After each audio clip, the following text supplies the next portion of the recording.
Looks like we got the recorder going this morning. Okay. We're still at the beginning of our study of angels. Of course, last week, in fact, I think I've got a recap slide in here. Yeah, there we go. Last week, we spent a lot of time talking about the words in the Bible that speak to the nature of these spirit beings. We typically call them angels, but, and I've said this so many times, we're going to find out that word angel really doesn't describe all of them. It talks about what some of them do.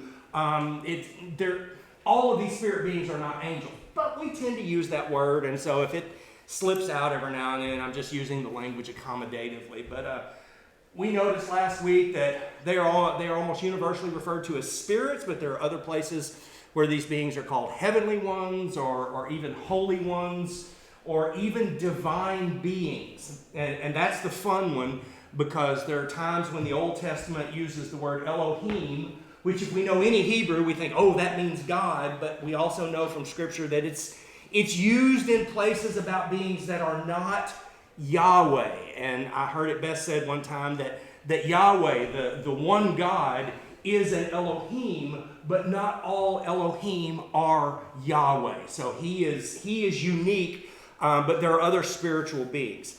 And then we talked about their status. We talked about sort of some hierarchies. There's an assembly, there's council, there's congregation, there's court, and we sort of talked a little bit about how those words fit together. And so today we're going to move on to words that describe the function.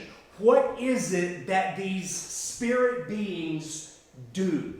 And of course, the very first word we're going to run into here, here's a list of them, but we're going to work our way through it. The very first word we run into is the Hebrew word malach. Now, you don't have to know Hebrew to go to heaven. Don't worry about that. This is a word that is directly equivalent to the Greek word in the New Testament, which is angelos. And you can hear angel in angelos. And so a Hebrew malach and a Greek angelos is where we get our word angel. But this word simply means a messenger, one who carries information from one place to another. My example of this is, when I was growing up, my mom would be in the house cooking lunch or whatever, and Dad would be out in his workshop. Dad was a woodworker, and he was always out there doing something. And she would tell me, go tell your dad lunch is ready. And so I would carry that message from the house out to the wood shop. And in that moment, I was her malach. I was her angelos. I was her messenger. That's the word here. It's related, in Hebrew at least, to the word for a business journey. You think about it, when you're on a business trip somewhere, you are participating in being a malach. You are doing this thing. It's also related to the word for send. Now, it's sometimes used about people. Let's go to Haggai, simply because I don't think we spend near enough time in the prophets. Hosea, Joel, Amos, Obadiah, Jonah, Micah, Nahum, Habakkuk, Haggai. Hosea. Where's Haggai? Hosea, Joel, Amos, Obadiah, Jonah, Micah, Nahum, Habakkuk, Zephaniah. Haggai, there it is. Okay. I don't even know all the 12 apostles either. So, Haggai 1:13. Then Haggai, the malach of the Lord, the messenger of the Lord.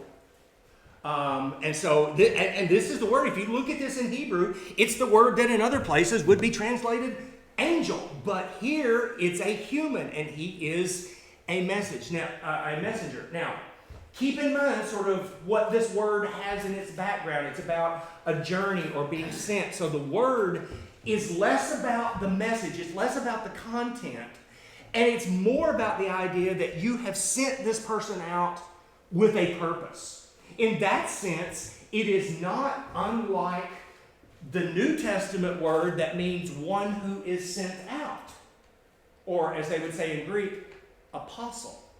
So the ideas overlap there.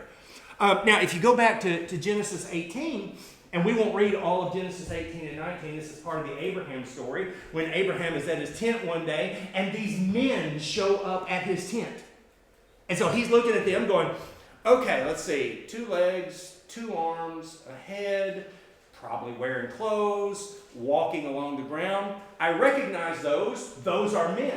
And yet, when you read the story, you find out they're actually angels, messengers. They are spiritual beings who are on a mission from Yahweh. In this particular case, they're the ones that end up going to Sodom to tell Lot, get out. But they're described as men. And so here we see this instance of what is very obviously a spiritual being, but in this instance, they are appearing as men. They are messengers. And so we see that angel or malach it doesn't apply to all of those spiritual beings. It is basically a job description. It is one task among many that these spirit beings perform. And we're going to look at some of those other tasks as well. And so I hope you can see, even from this brief treatment here, that the word angel, biblically and strictly and grammatically speaking, is not broad enough to cover all of those beings that we refer to when we say angel. And so, like I said, I use the word accommodatively. We know what I mean when I use it in English, but here we're trying to get a little bit more specific. Okay, there's another word that talks about what some of these beings do. Let's go to Psalm 103.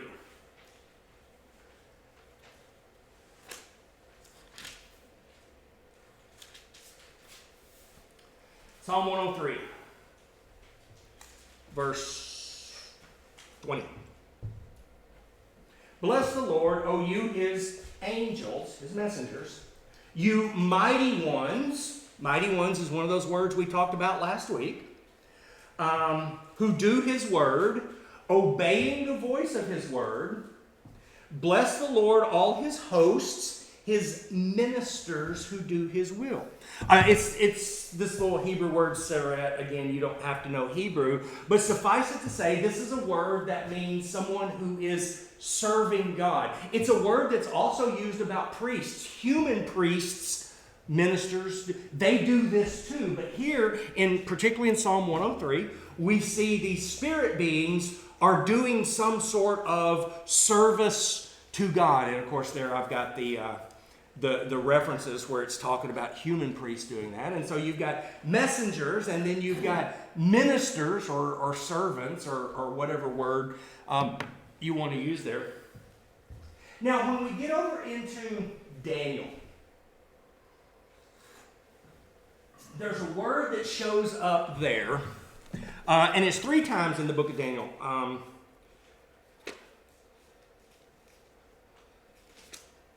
I'll just read one of them, verse 4:13.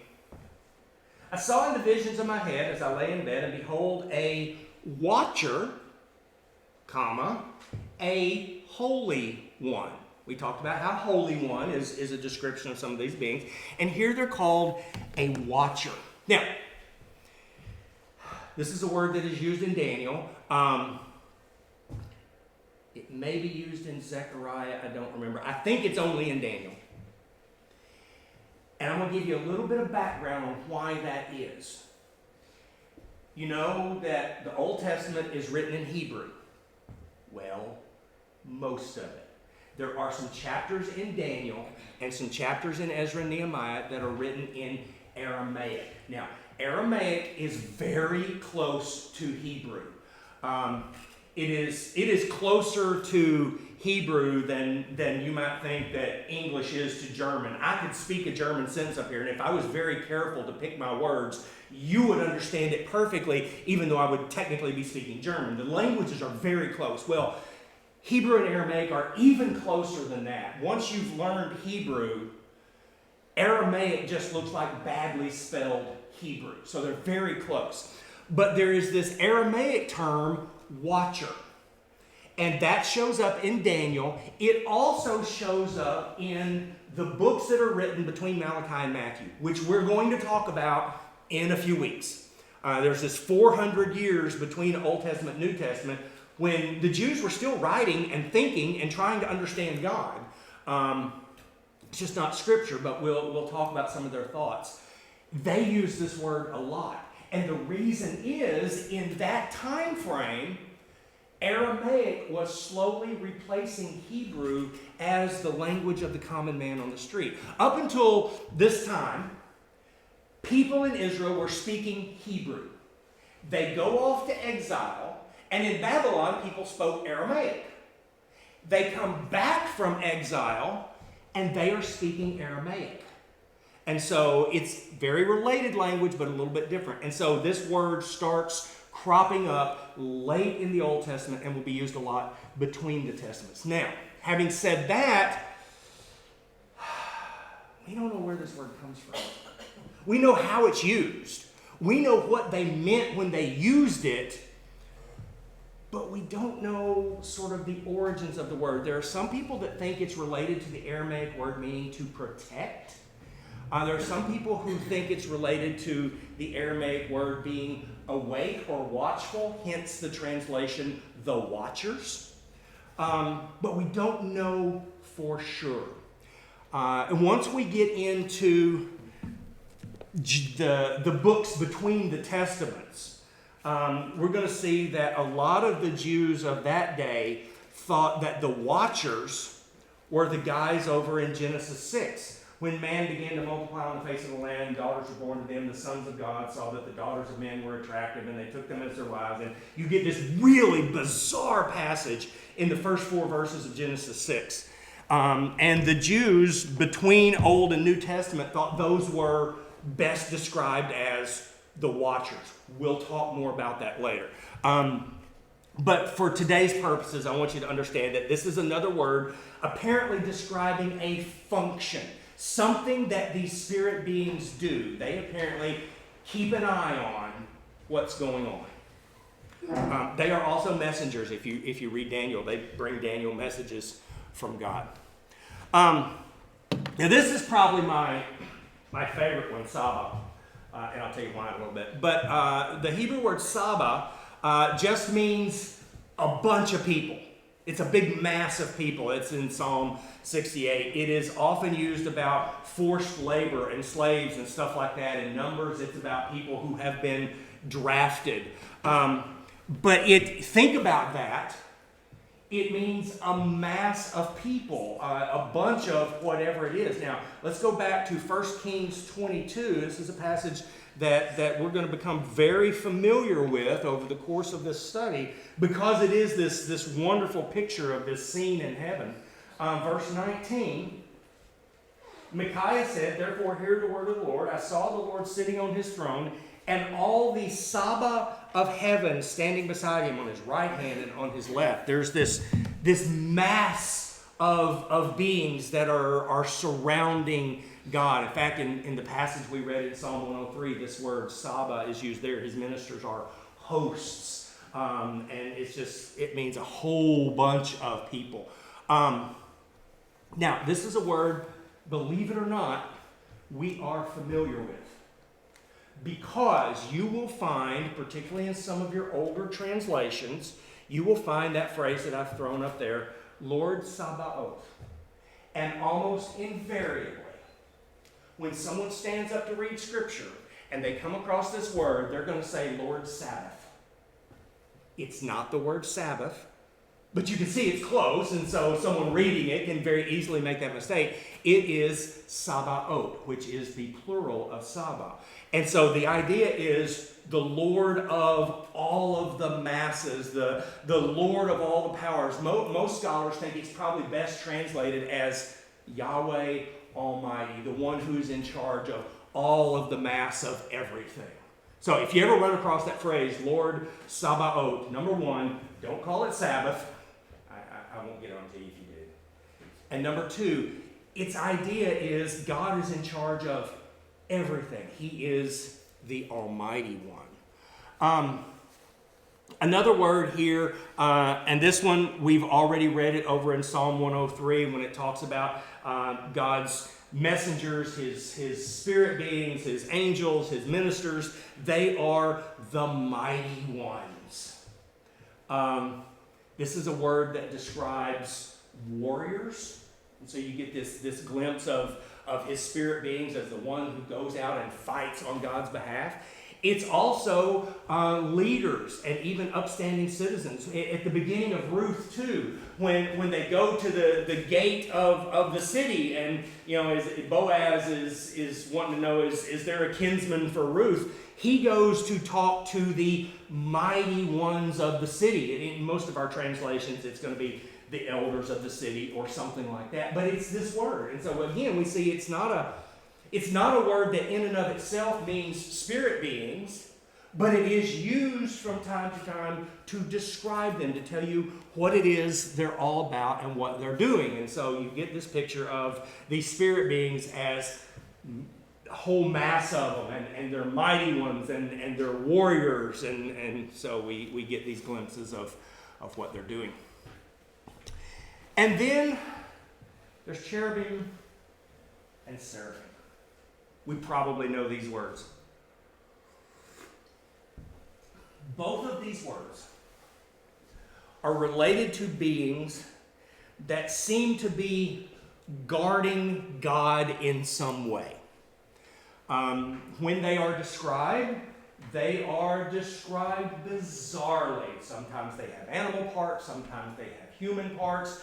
The seraphim that are described in Isaiah 6, Isaiah's in the temple and he sees the throne of God, and there are these seraphim that are flying around. It says they have 6 wings, and with 2 they covered their eyes, and with 2 they covered their feet, and with 2 they flew. And so 6 wings, I've never seen a real critter that had 6 wings. Sometimes they have multiple faces. In one place at least, they're described as having 4 faces.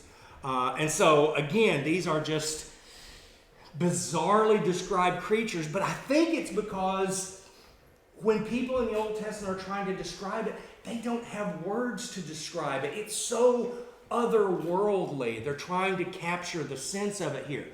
Now, here is, I'm going to hit you with a little bit of the grammatical background and stuff like that. The word seraph, and I've said this before, when you see the I-M ending on a Hebrew word, that's the way they mark a plural. This is, if I translated this into English, it would be cherubs and seraphs. But in Hebrew, it's cherubim and seraphim. So seraph is the singular. Seraph is related to the word for snake. It's used in several languages in the Middle East. In fact, it's very closely connected to the Egyptian word for cobra. Now, picture a cobra that's mad. Can you see how the image would be wings? When the head is spread out? And so the writer here is trying to capture an image that he can't quite describe, so he's trying to get close. And what better to guard God than to put a bunch of cobras between you and him. I'm not walking down that road. They tell us that, of course, I went hiking this last summer, and one of the guys said the guy who's most likely to get snake hit is the second guy in line, because snakes sleep on the trail. And the first guy to walk past wakes him up, and the second guy to walk past gets bit. I'm not walking down a path with snakes on it. And so this is a very good image for a guardian.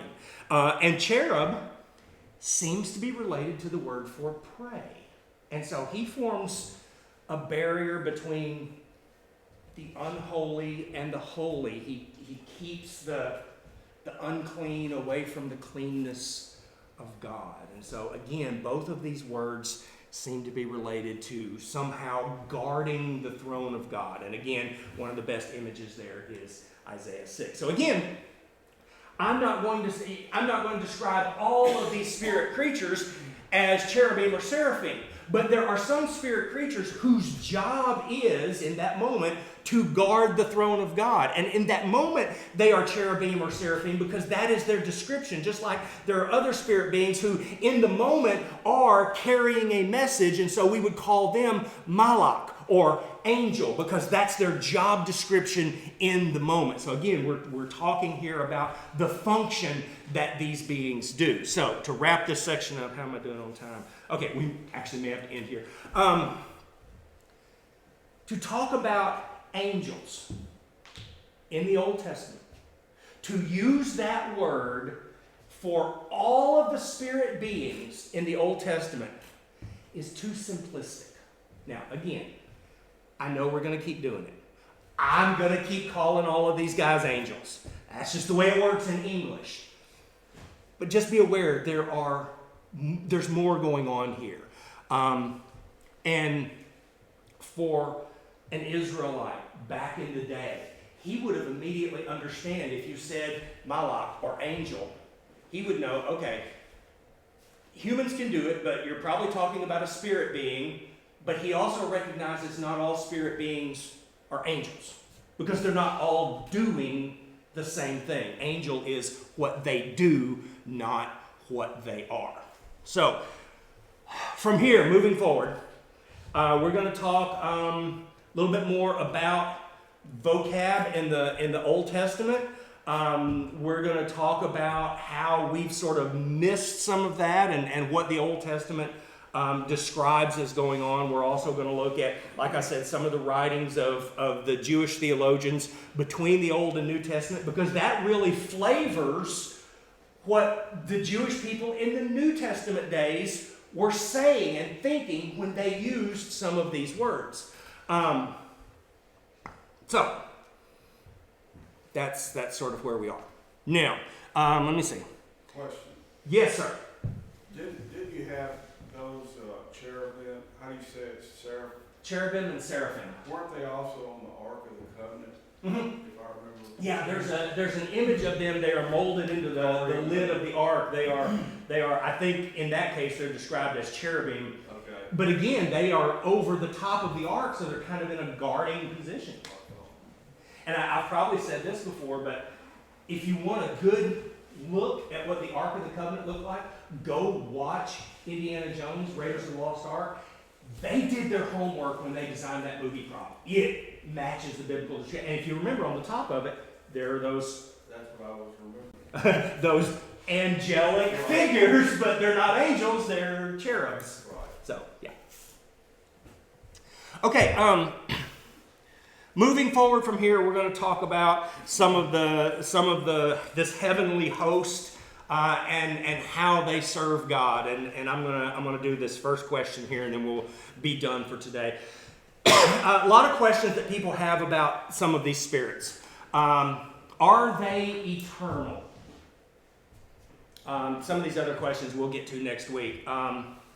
But I want to make a quick distinction here on a couple of words, because I think we use them interchangeably, which again is okay if we know what we're talking about, but there is a technical difference. Eternal means no beginning and no end. Okay? Immortal means they will not die, they will not have an end. A being can be immortal without being eternal. You're a good example of that. Your soul will continue to exist without end, but you had a beginning. So you are not eternal. Only Yahweh is eternal. He is the only being that had no beginning and will have no end. All of these other beings that we're talking about came into being at a certain point. And so, are these spiritual beings eternal? No, they are not. But they, like us, have the potential to be immortal. That is, continuing to exist without end. And so again, the short answer is no, they are not eternal. Only Psalm 90 says, Yahweh is the only one without beginning and without end. If you go to Psalm 148, the first 5 verses there, it even talks about when these spirit beings, and it may even use the word angels there, were created. So we know they had a point in time when they began to exist. But keep in mind, it's possible for them to have a point in time where they cease to exist. Psalm 82. God is talking to these spirit beings, and he says, you are Elohim, you are spirit beings, sons of the Most High. They are creations of God, all of you. He's mad at them in this psalm. They haven't done what he charged them to do. And so he says, nevertheless, like men, you shall die. And so a spirit being can cease to exist. So, are they eternal? No. Are they immortal? I would argue the vast majority of them are. I would argue people are immortal. But apparently here, God says he can cause them to cease to exist. Now, this is not the time nor place to talk about, do dead people live forever, or are they at some point annihilated by God? That is an entirely different discussion that I am not going to get into. But using the language the way an Israelite of the day would understand it, a spirit being can cease to exist. Okay. Next week, we're going to pick up from there and continue talking about their service to God. Any questions or comments other than Jeff? He's always got a question. What is it? It seems to me like most of these beings are male, which begs the question, do you think there's female angels in heaven that he just decided not to send out? Very, very good question. Are there any others? No. Every time that these beings are mentioned in Scripture, the words used to describe them are always masculine in form. There is one passage in, I want to say it's Zechariah, which I don't understand, where a feminine form is used, but that particular passage is very highly symbolic, figurative, metaphorical. Best understanding is they are, if they have gender, they are all male. It's possible that they are some sort of genderless species. They're just all the same, and there's not a division between male and female. But in Hebrew, when you refer to something, you have to refer to it using either a male form of the word or a female form of the word. And so whenever they are referred to, it is always, with that one maybe exception, they're always referred to as male. And that may just be sort of the default way of doing it. So we'll be I'm gender here. I free. think I'm the exception. I'm here. Is I that think the I'm the exception? exception. You think you're the I think I'm the, for anybody that would ask a question like this, it The one takes a female special angel. person to attend his needs Mm-hmm. and stuff. You signed up. Yeah. Alrighty. Well, we will finish up there and pick up again next week and dive a little deeper.